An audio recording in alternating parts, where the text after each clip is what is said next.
धन सब है तेरा, स्वामी सब कुछ है तेरा, तेरा तुझको अर्पण क्या लागे मेरा।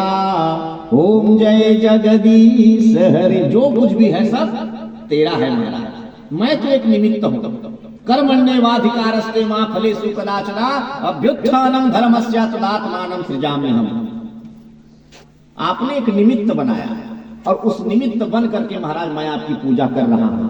मेरी में कोई औकात नहीं है। इसलिए तो कहते हैं ना, प्रभु आपकी कृपा से सब काम हो रहा है, करते हो तुम कन्हैया मेरा नाम हो रहा है। जो कुछ भी करते हो महाराज आप करते हो, मैं तो सिर्फ एक निमित्त बना। अब बस महात्माओं ने भी यही संकल्प लिया, संकल्प की शक्ति। और तकलीफ इस बात की है भाई कि हम संकल्प नहीं ले सकते। क्यों नहीं ले सकते? क्योंकि हमारे जीवन में विकल्प भरा हुआ है, विकल्प है। और जब तक विकल्प रहेगा तब तक व्यक्ति संकल्प नहीं ले सकता और संकल्प पूरा भी नहीं हो सकता। क्या पर आजकल आदमी मन के मन में ना धीर नहीं है, धीर गंभीर नहीं है। बहुत जन का कहते महाराज 5 ठन पशुपति नाथ रही गयो व्रत ला और सबके काम बना थे, मोर काम नहीं बनेगा तब भाई छोड़ दे मैं बोला। का बर अब मैं सोचा तो कि हनुमान जी पूजा करूं, ओ मंगलवार की उपास रहूं 5 ठन, ओ मोर काम ना पूरा कर। तब तय हाँ पशुपति छोड़ के हनुमान जी हाथ चल दे। विकल्प है तुरंत 8, 10, 15 उपवास उहुड़ रहे, उहुम तो काम नहीं बनी। अब का सोचा था यहाँ अब मैं जोत जला हूं, शायद तब को में मोर काम पूरा हो जाए। देखो मन में धीर होना बहुत जरूरी है भाई। एक ही साधे सब सधे, सब साधे सब जाए। हाँ, इतना जल्दी कई जन्मों का पाप भरा हुआ है शरीर में, एक क्षण में महाराज पाप समाप्त नहीं हो सकता। हाँ, कई तपस्या करना पड़ेगा तब जा करके महाराज ये जो पाप भरा हुआ है शरीर में, खड विकार है, काम क्रोध लोभ मोह मद मत्सर, ये समाप्त होगा तब जीव मात्र को महाराज परमात्मा की सानिध्यता मिलेगी। लेकिन मनुष्य बहुत जल्दी हार जाता है भाई। हाँ, जैसे थोड़ा से दुख है ना तन आदमी टूट जाते। मोरे जीवन में भगवान दुख दे महाराज। अतका में उपवास करत हो, तीरथ जात हो, हाँ मंदिर जात हो, लेकिन जत का कष्ट है मुहिल मिलत। तो मैं कह दूं जीवन में अगर शिव पुराण में बहुत सुंदर बात लिखी गई है कि अगर जीवन में कष्ट मिलना चालू हो गया ना तो समझ जाना भाई भगवान की कृपा प्राप्त हो गई आपको। हाँ, क्योंकि सुख में तो मदमस्त जिंदगी जीता है आदमी और दुख में ही परमात्मा को याद करता है। हाँ, इसीलिए कबीरदास जी से पूछा गया कि सुख अच्छा कि दुख अच्छा, तो कबीरदास जी ने एक शब्द में कह दिया, सुख के माथे सिर पड़े।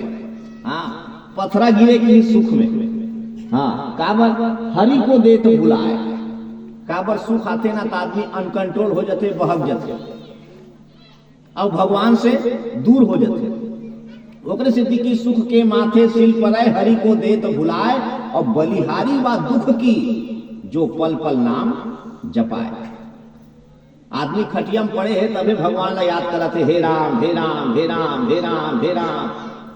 और चंगा भला घुमत था उन्हीं का है राम।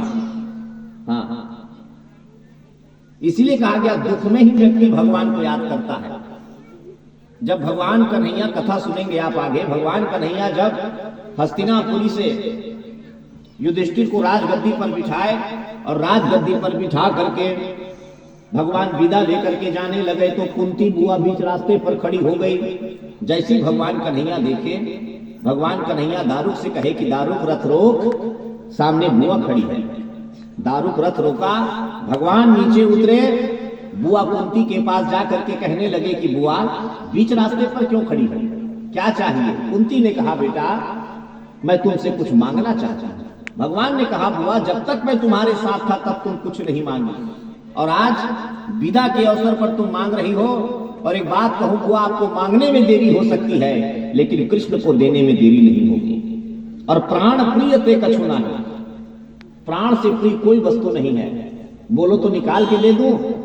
बुआ ने कहा नहीं बेटा, तो क्या चाहती हो?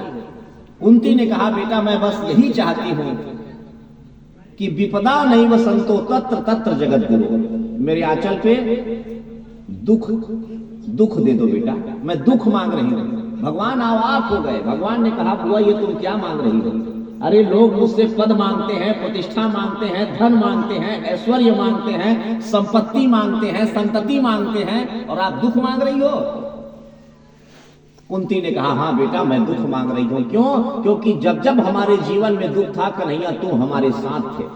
लाक्षागृह में जलाने का प्रयास किया गया तब तुम हमारे साथ थे, लड्डू में जहर देकर के मारने का प्रयास किया गया तब तुम हमारे साथ थे, लेकिन जब हमको हस्तिनापुरी की राज्य मिल गई तब तुम हमें छोड़ करके जा रहे हो।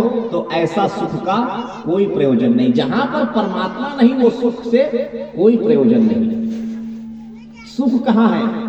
सुख है परमात्मा के चरण में।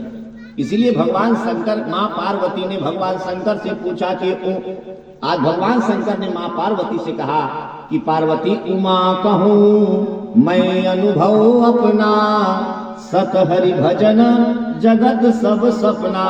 उमा अगर सच्चा सुख कहीं पर है तो सिर्फ भगवान के चरणों में है। और ये जितना सुख दिखता है ना, परिवार का, धन का, वैभव का, ये सिर्फ मृग मरीचिका है। मृग मरीचिका जानते हो ना? मृग मरीचिका, हाँ, जैसे गर्मी के दिन में रास्ता में चलबे ना तो दुर्गल देखबे पानी दिखते, और तीर में जाबे ता पानी रहते नहीं रहा, वो सूखा रहते। बस वैसने कुछ क्षण के लिए हमारा तीर में दिखते कि ये सूखे, लैकन सूखे, परिवार में सूखे, हाँ, धन में सूखे, संपत्ति, लेकिन ये सब क्षण भर के लिए है। ये सब इहे हरे, हाँ, ये सब इहेच के है। वहां पर का हरे ते जतका कमाए अपना पाप और पुण्य वही हरे तो सच्चा। यहाँ जो दिखात ये सब झूठा है। काबर कुछ टूट जाएगा, कुछ फूट जाएगा, बाकी सब बचा है यहीं पर छूट जाएगा। हाँ, ते जतका कहा था अपना मोरे मोरे मोरे, ये के हरे। असली धन गाय ते जो कमा था पाप और पुण्य वही तो साथ जाही भाई, और कुछ नहीं जाने वाला। खूब कमाए धन हीरा और मोती, लेकिन क्या करो यारो, कफन में जेब नहीं होती। हाँ,